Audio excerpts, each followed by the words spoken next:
Good afternoon guys and welcome to 5th Generation Hobby Shop. Welcome to another quick review.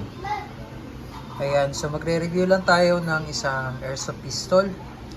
Shoutout po natin si Sir Clark Owen. So this is the 2011 High Kappa 5.1 Type R Semi-automatic airsoft pistol by WE. Ayan, so ito yung mga kasama niya sa unit. Kasama na po yung silicone oil. May kasama na pong gas, green gas. Ito po yung pinaka-propellant niya. Ayan, Pop Dyno number 12 standard power. And also comes with 0.23 grams. This is 4,000 shots. Ayan, so ito yung kanyang box. WE 5.1 Type R. Made in Taiwan airsoft gun. So yung magazine niya ay 30 rounder capacity po. Yan yung magazine niya.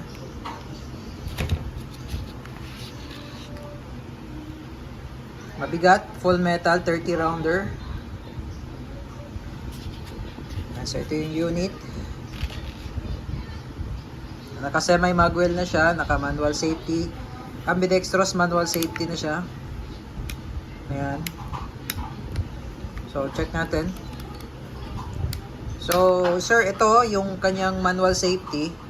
Hindi mo siya maiaangat kapag hindi nakababa yung hammer.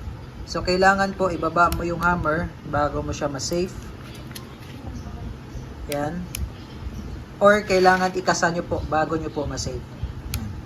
Ayan, safety on. Safety off. Ito naman po yung beaver tail safety. Pag hindi yan nakadiin, pag kinalabit nyo, hindi rin yan puputok. Okay. So, pwede rin siyang lagyan ng flashlight. Tapos yung sight niya, adjustable po yan. Yan, kung makikita nyo po yung kanya adjuster, ito po yung adjuster niya, up and down. Tapos ito naman po yung left and right, o yung windage and elevation. Ito yung elevation, up and down. Ito naman po yung windage, left and right. Tapos meron din siyang markings dito, oh.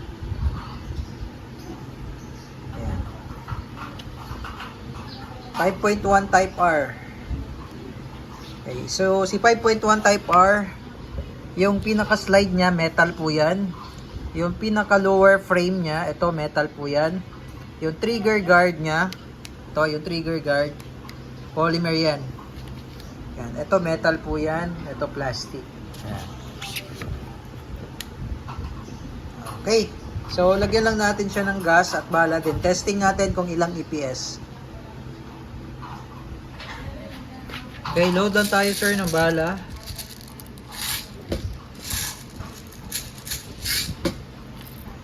Sa paglo-load naman sir ng bala, kahit wala kayong BB loader, pwede po kayong mag-load mano-mano. Dito lang. Mas maganda nga yung mano-mano para hindi makasira ng spring.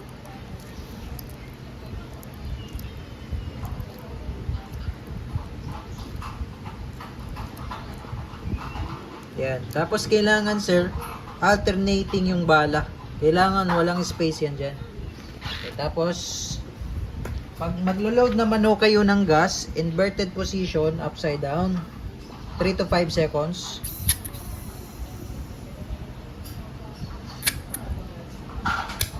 Okay.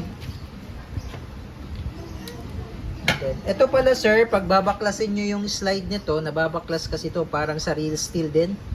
Kailangan walang magazine sir. Tapos kasama muna natin. And then ito, isisentro nyo lang siya dyan. Yung lock na yan, yung slide stops, ang tawag po dito ay slide stop, slide release.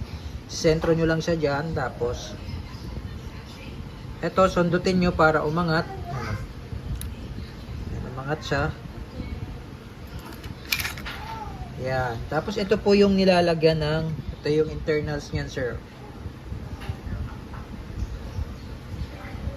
Ito po yung nilalagyan natin ng silicone oil. Silicone oil. Itong part na to sir. So lalagyan lang natin ng lubricant.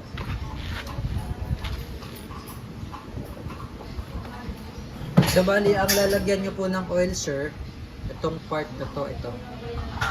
Yan. So, kailangan lubricated yung part na yan kasi kapag sinalpak nyo dyan yung slide, diba, blowback siya. So, meron siyang reciprocation. So, ayan ang nagkikiskisan. Meron silang friction, kumbaga. So, ito, lalagyan natin siya ng oil. Same lang din sa mga reel steel. Nilalagyan dito part na to ng oil. Yan. Ito yung mini-maintain. Kailangan may oil to kasi nagkikiskisan yan eh. Pagka walang oil yan, maganid yung slide. So ngayon, pagbabalik naman, ayan, lagyan natin ng oil. Ito, itong butas na yan, ipapasok nyo lang siya dito. Ayan. So, tapos ibabalik nyo lang sa dating position yan. Tapos pasok nyo yung slide, stop, slide release. Sagad. Ayan, para mag-lock. Ayan, napaka-smooth na siya. Napaka-smooth na niya ngayon.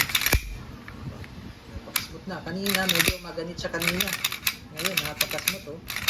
So, lalagyan nyo lang siya ng lube. Ayan oh. Smooth na. Okay, so ngayon, load natin yung magazine. Tapos, testing natin kung ilang EPS. Okay, testing 2011 high kappa 5.21 type R semi-automatic.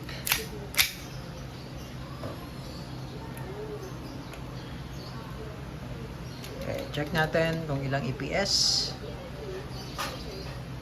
Firing 330.6, 317.5, 324.0, and 294.8.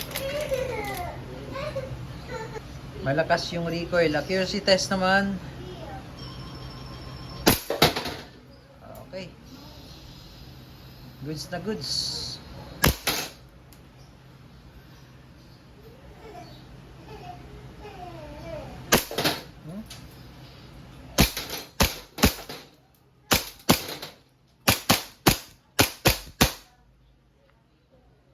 Okay, so pag wala ng bala, naglalak yan.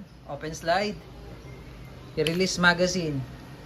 And then, so take note sir, may posibilidad na hindi siya mag-lock kapag ang magazine malamig. Pag malamig ang magazine, katulad dito pag continuous ang gamit, lumalamig yan. So may tendency hindi siya mag-lock. So normal lang po yan. So gawin nyo, pag nag-lock naman na siya, ang gawin nyo, ito alalayan nyo lang.